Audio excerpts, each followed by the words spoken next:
All right, chapter 12, basically the War of 1812 and its effects, what it led to. So kind of as a quick review, if you can go in your head on what were the causes of the War of 1812, if you could list a couple of those, if it's the Chesapeake, impressment, orders in council, how England and France both dealt with the Embargo Act and then Intercourse Act, Non-Intercourse Act, and Macon's Bill number 2. All those things, right? If you can think about what led them to that war, and then kind of who supported it versus who did not support it.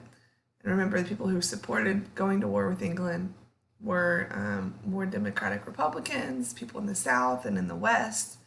And then people who were definitely against it were the Federalists, who were largely up north. I'm so sorry, you're gonna have to struggle with me. This cough is not going away.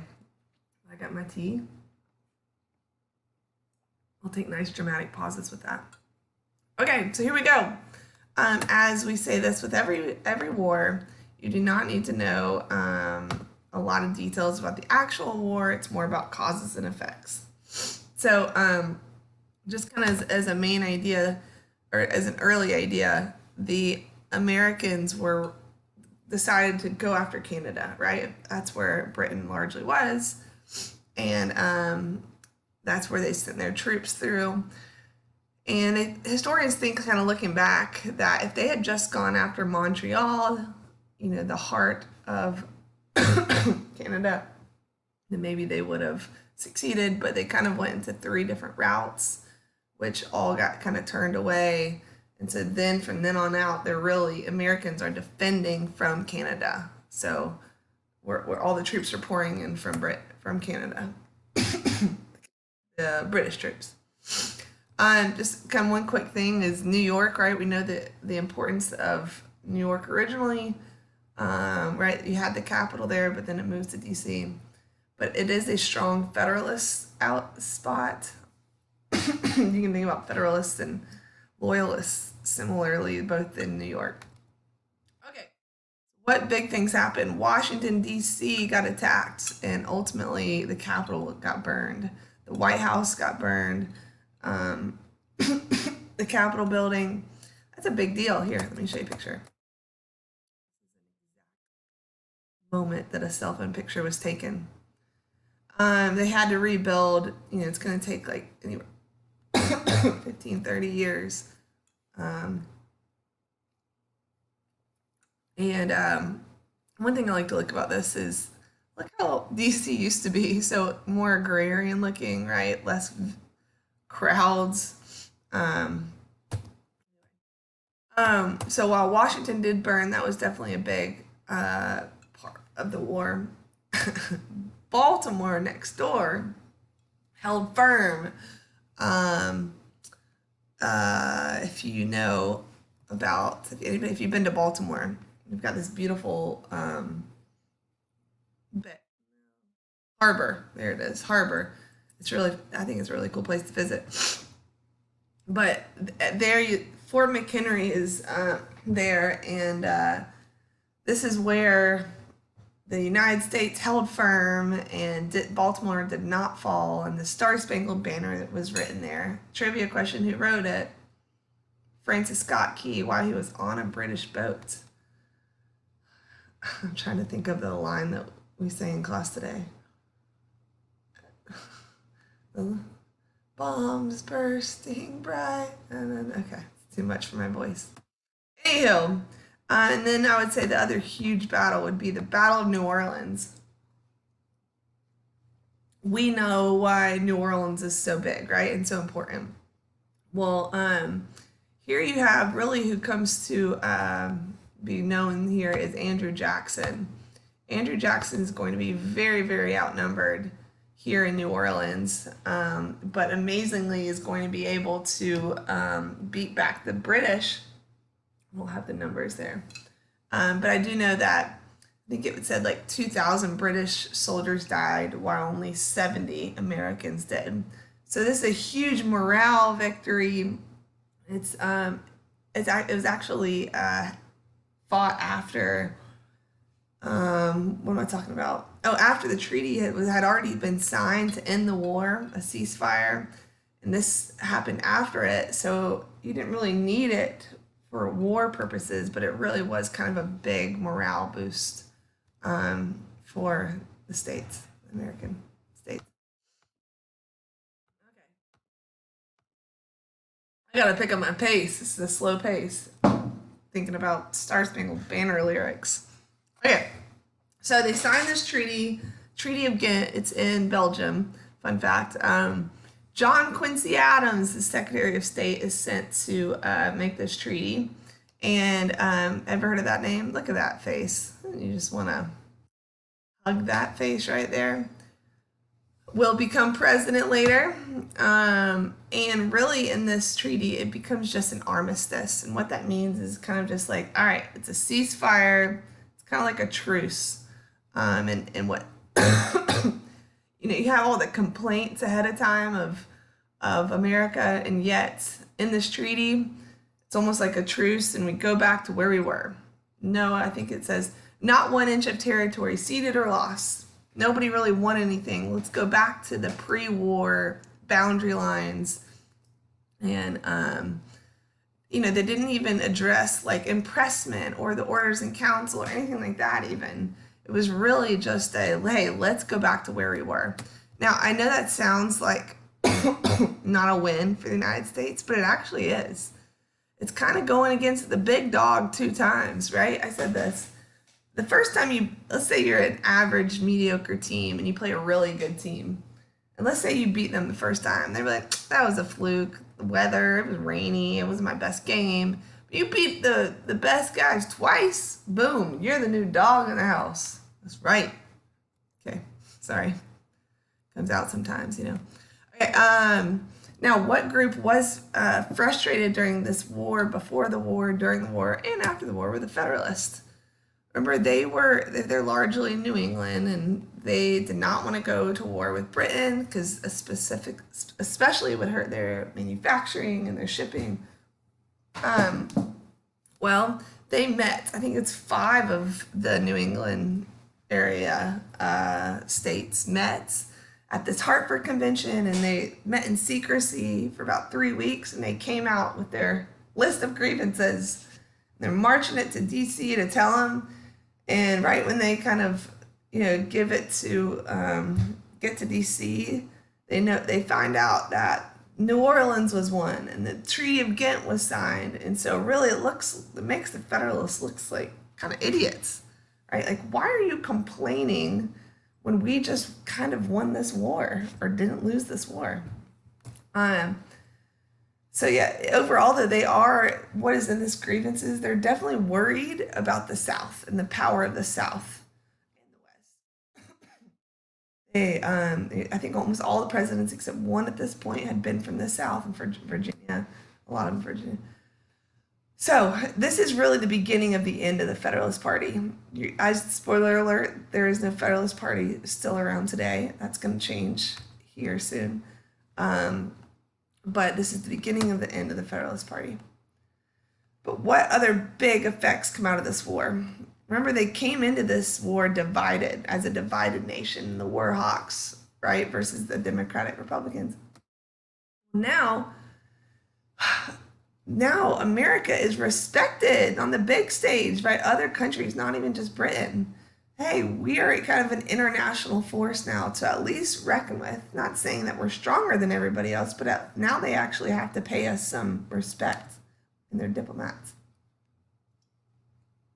Why did our manufacturing increase? Well, because of the Embargo Act, right? We already know that. But then here during the war, Britain blockaded our coast here. We really had to make everything for ourselves in this war. And so if our manufacturing increase, what is that going to lead to for the future of our country? Self-sufficiency, right?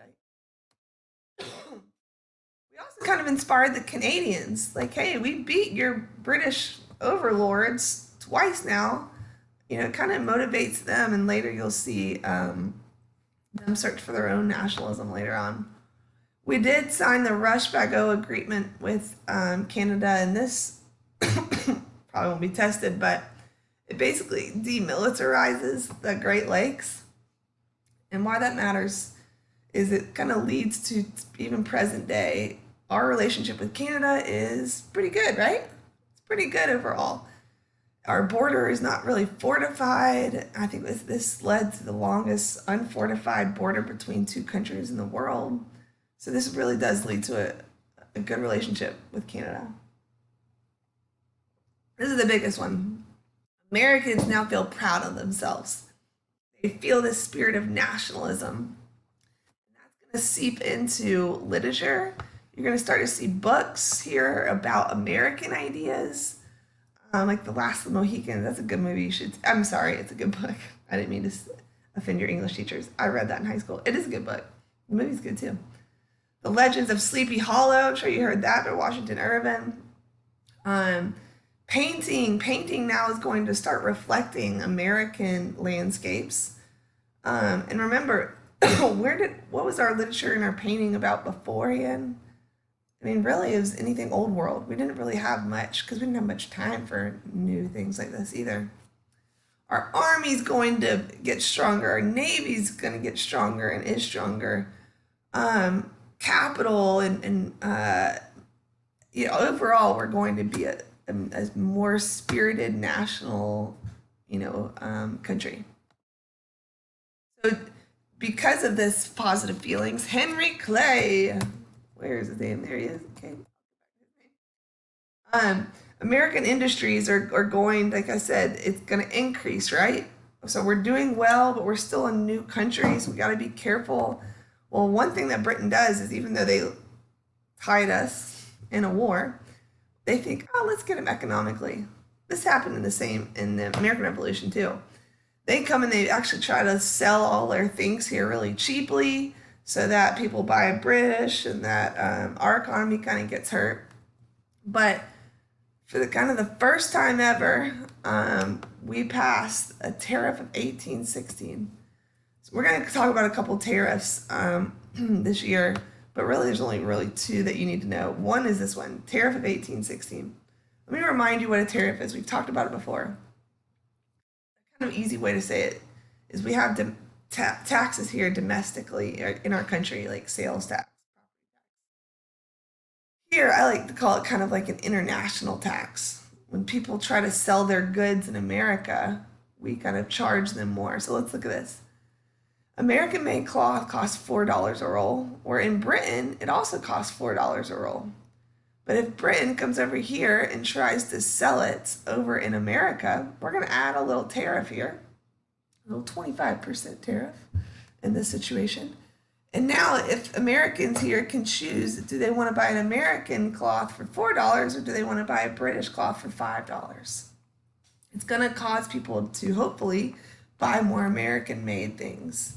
That's what kind of the goal of the tariff is. So why is this tariff important? The tariff 1816. It is the first protective tariff. It's not a revenue. It does make revenue, but that's not the main purpose. The main purpose is, hey, let's protect our American industries by America. Okay, that was rough. I'm sorry. This is ridiculous. Okay. This is the first protective tariff, right? I think I already said that. Okay. So Henry Clay, which this is 1 year, right? They just loved Henry Clay and put his picture all over my room. We're going to talk about Henry Clay. I call him always the bridesmaid, never the bride. He ran for president quite a few times and never became president. But at this point, he comes up with this idea called the American system. And really, the idea was, how do we strengthen America? And he had 3 ways to focus on. First is banking. Let's really focus on a good banking system that gives credit to people. Credit means, hey, I can't afford this right now, but I can pay you back later, right? That's a lot of the banks still do that, right? Second was the protective tariff, right? Let's use tariffs to protect us, which is the tariff of 1816. And then Transportation. He truly believed, I mean, this makes sense. It's funny. I think we just take for granted our roads. But if we're going to really care about America and uniting America, we need to be able to get around, right? And economically, we need to be able to trade things. So really, the South and the West could send raw materials or crops right up to the North, and the North could turn those raw materials into manufactured goods. So we need a good road system.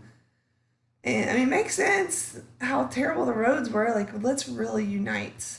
Now, side note is you're going to have people disagree with should we actually, the federal government, give money to states for states to be involved? That's a different question.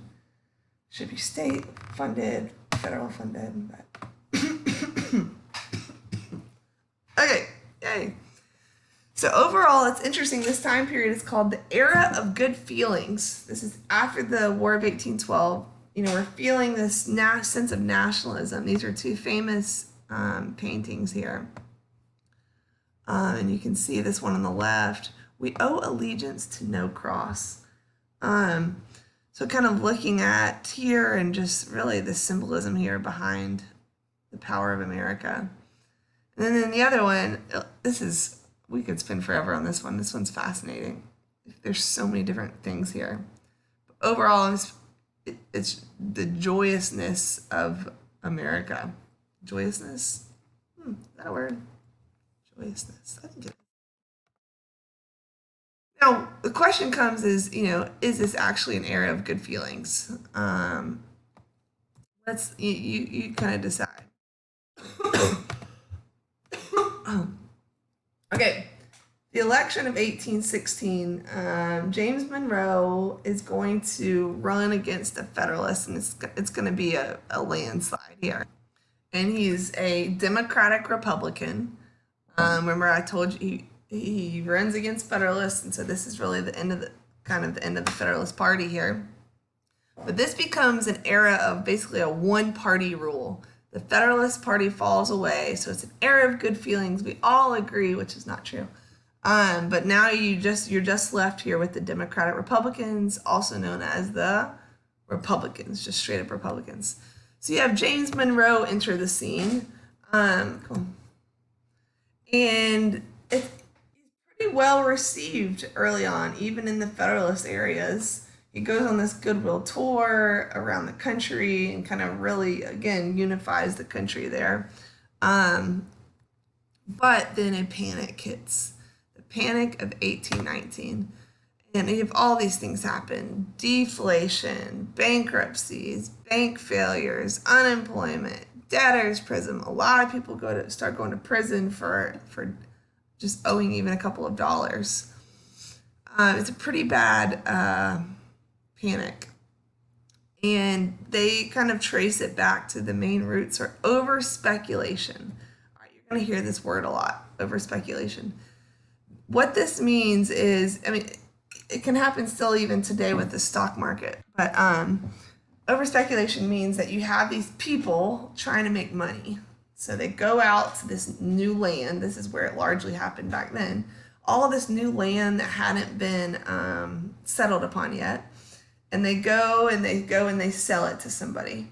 But they can do kind of two things. They can either up the price, right? So that people are paying more than they should.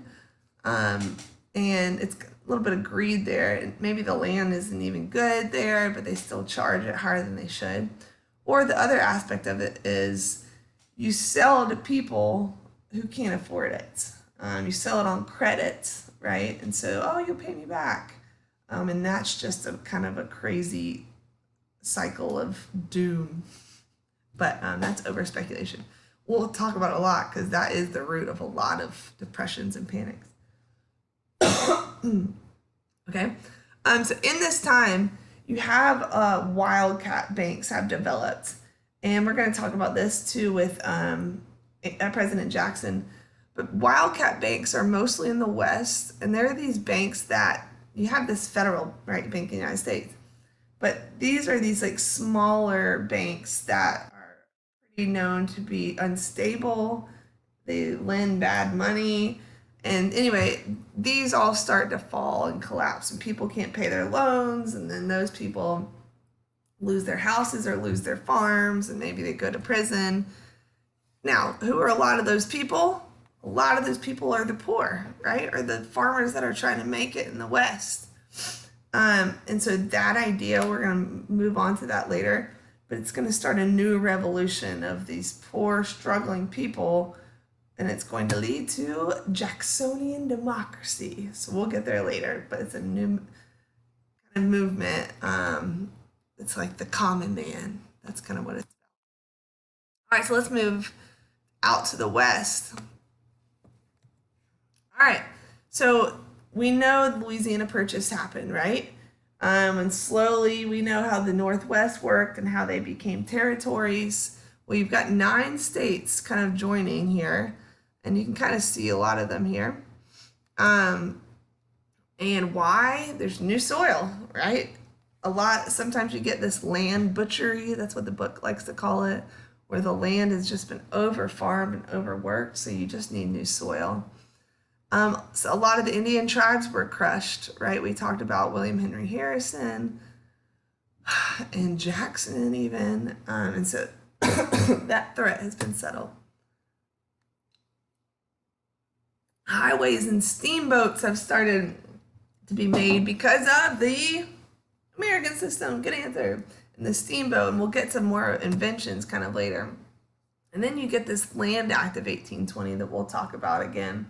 But it's really this idea that you could get land pretty cheaply. I think it was 80 acres, and live on it. So it's just the idea of getting like cheap land out west. That motivates people to move west. And why would the government want to pass that and get people to move out there? Right? The more settlers you get, the stronger, you get these states, and the stronger the whole system becomes. Okay, well, I don't like how that's happened. Give me a second.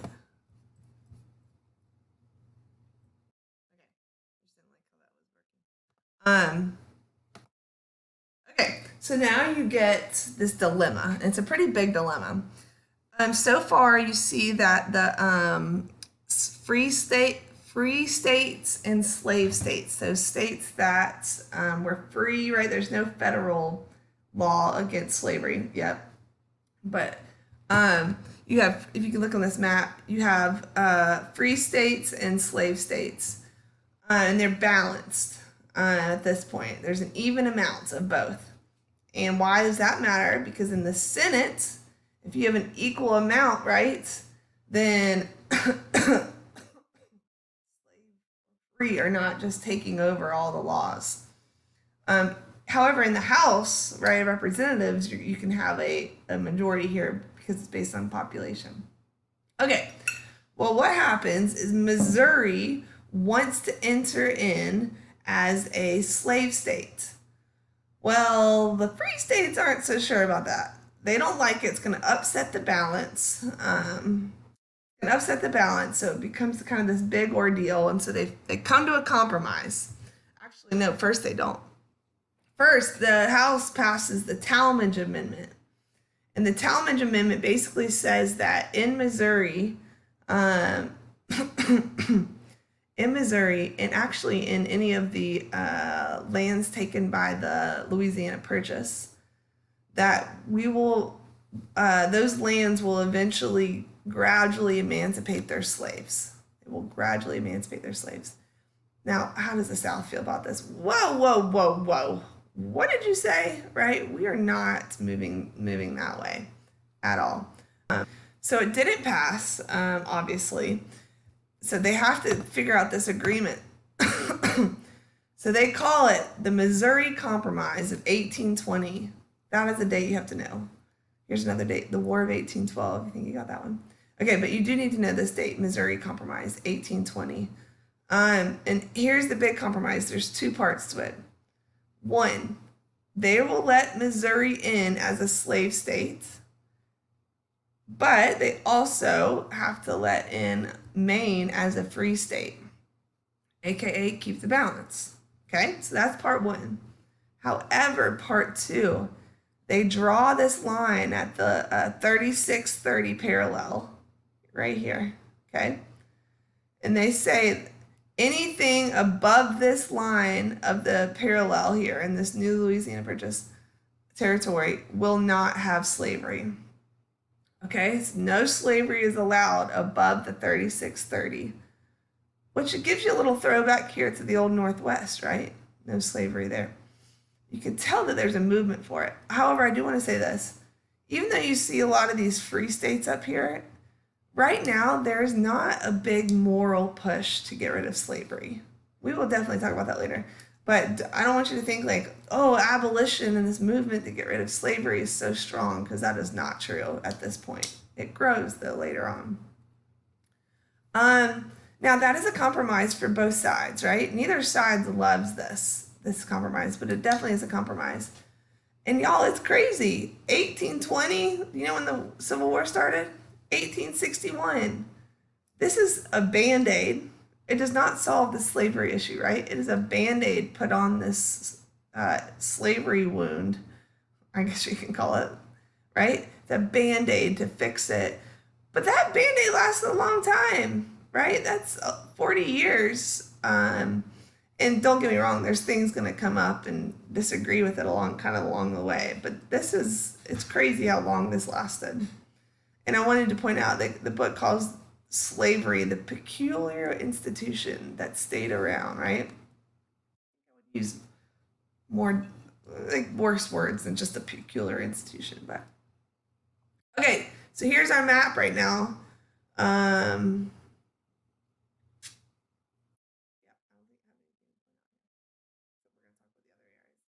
Oregon and Florida. What happens to them? So hold on, I have to say one other thing. I'm gonna tell you, guess who came up with this compromise? Henry Clay, the great compromiser. Okay.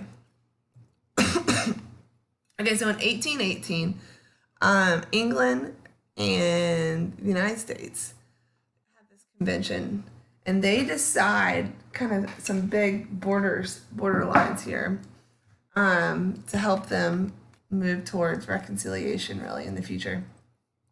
But they basically in this treaty decide two main things other than some fishing areas here. They decide that this 49th parallel will become the border between Canada and Louisiana Purchase. But then this is so funny. This little area in red, Oregon country, they basically both claim it. And so, well, they both claim to have settlers there. And so in this agreement here, they decide that neither country will have rights to it. We'll both share it. Let's just share this for 10 years, and in 10 years we can revisit it. Okay? Share Oregon. And obviously that's going to become in 10 years, they're going to revisit it. Now, at this time, there's also a lot of Latin American revolutions going on. And Chile, Argentina, and a lot of Spanish troops are not going to be able to hang out here down in Florida anymore. And so it becomes like a time where specifically Andrew Jackson, what an interesting, crazy man, he basically gets the rights to go into Florida to deal with, runaway slaves and hostile Native Americans. Well, if you know Andrew Jackson, he's definitely got a temper, and he goes way beyond what he was allowed to do. He takes over two Spanish towns, kind of runs the governor out, or maybe it's the mayor's out, sorry. He hangs some Spanish who were helping natives. Causes chaos in Florida. Now this leads to, okay, what do we do here, right? What did Andrew Jackson set us up for? Do we back out of this and apologize, or do we kind of push forward? Well, we pushed forward due to John Quincy Adams. They call this the Adams-Onis Treaty of 1819. It's funny, sometimes you hear it as the Florida Purchase Treaty. It's kind of like, are we purchasing it, or are we making you sell it? I guess both can be true. So this the Spanish gave up Florida now to America, and it also kind of let the Spanish stay out of Oregon as well. And what would America give in return? America would stay out of Texas, which is really going to turn on Spain later on. Okay? All right, so there we go. Now we got a different map. We're sharing this. We just occupied Florida. America has changed a lot, a whole lot. I could see a question about that. Reminds me, I need to show you what the DBQ was last year. It's very interesting. Okay, Monroe's foreign policy. We're getting closer. We got 2 slides. I need to hurry. Okay, so a lot of Latin American revolutions, like I said, were happening, and Europe wanted to stop those revolutions, right? Spain, Portugal, they wanted to stop these so that, nope, we want to keep our colonies. We don't want them to revolt. Stop influencing them, America. Well, how does America feel about this? We kind of want Europe to stay away, right? We don't want them to creep on our land somehow. We're not really strong enough. We're stronger, but we're not totally strong enough, or we're definitely not strong enough to take on all of Europe. But Monroe issues this doctrine in a speech to Congress. So it's nothing like official, but it's his own personal beliefs. And that means any president behind him can come in and disagree or whatever. But in this doctrine, it becomes this famous doctrine. He says 2 things to Europe. Europe, we do not want you coming over in this Western Hemisphere and colonizing. Let's stop the colonization, right? Because you might eventually get our land, or you might get in the way of us and our economic dealings with these colonies.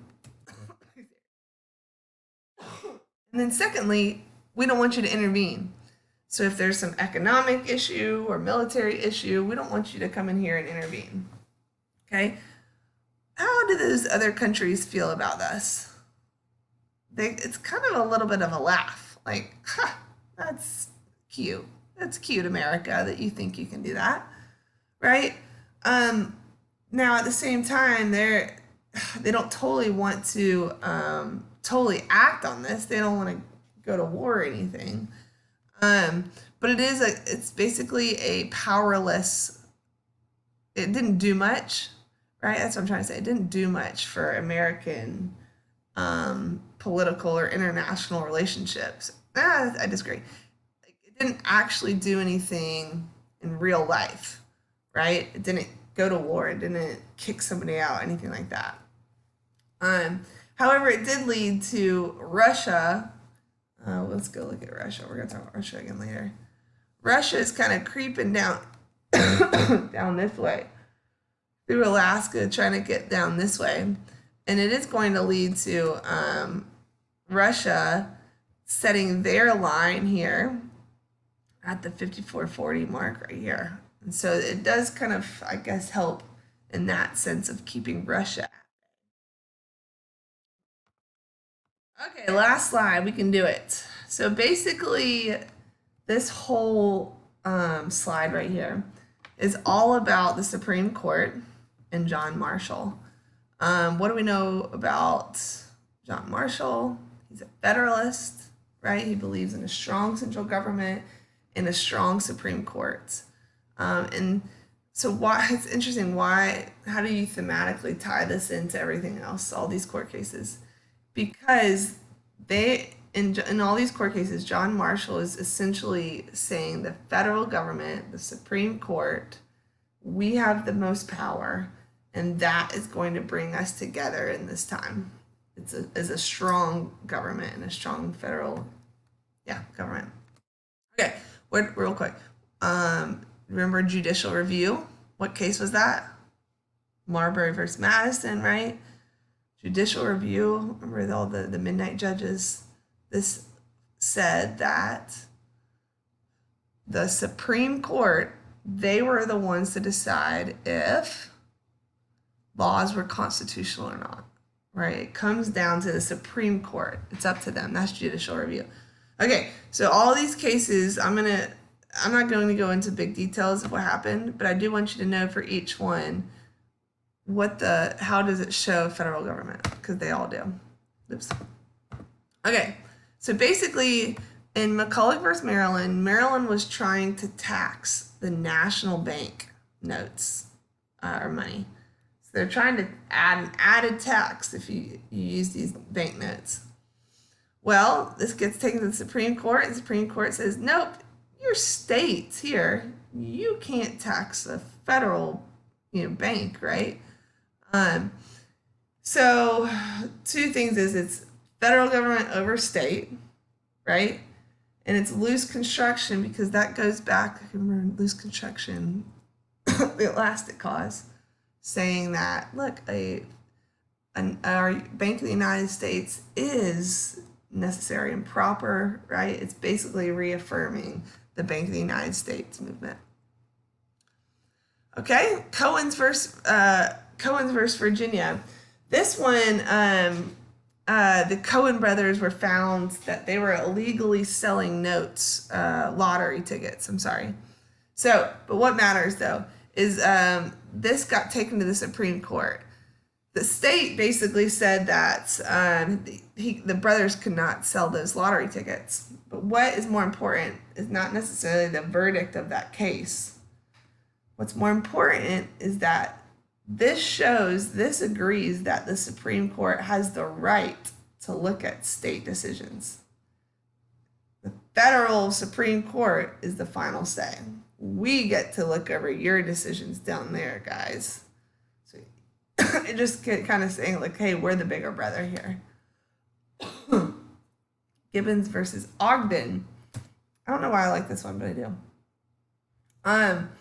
So New York or New Jersey, New York wanted to give a monopoly to the waterway system between New Jersey and New York.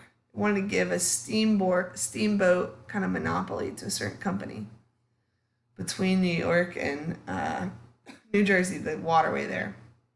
Well, this basically said, can't do that. Only we get to control interstate commerce. Even though it's a waterway, it's an interstate, right, between two states.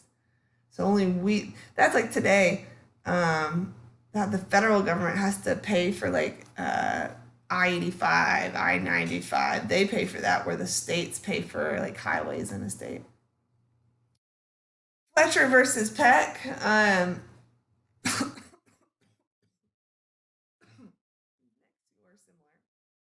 Okay, Fletcher versus Peck basically, this is in Georgia. Georgia, 1 year in the legislature, gave millions of acres to private owners. Okay, well, then the next legislator came in, but they got elected, and they're like, no, we disagree. You don't get those acres. So they tried to cancel this land that was given to them. Well, they take this to the Supreme Court, and they voted against it. The Supreme Court said, no, we can invalidate your state laws here. We get to decide. This is kind of judicial review, right? We get to decide. That's a big movement. And that can cause a lot of disagreement, right? And then lastly, like I said, this is similar.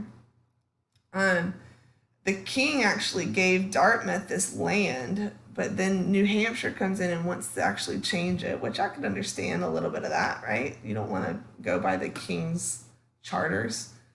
Well, the Supreme Court ruled like, nope, states, you cannot encroach upon charters, aka, what does that mean? Is that the Supreme Court is disagreeing with states and their actions here. And we get to decide, like, nah, that's not okay. So, moral of the story is all of these is it shows federal government, Supreme Court, federal over states. That's the big idea, is it gives power to the states.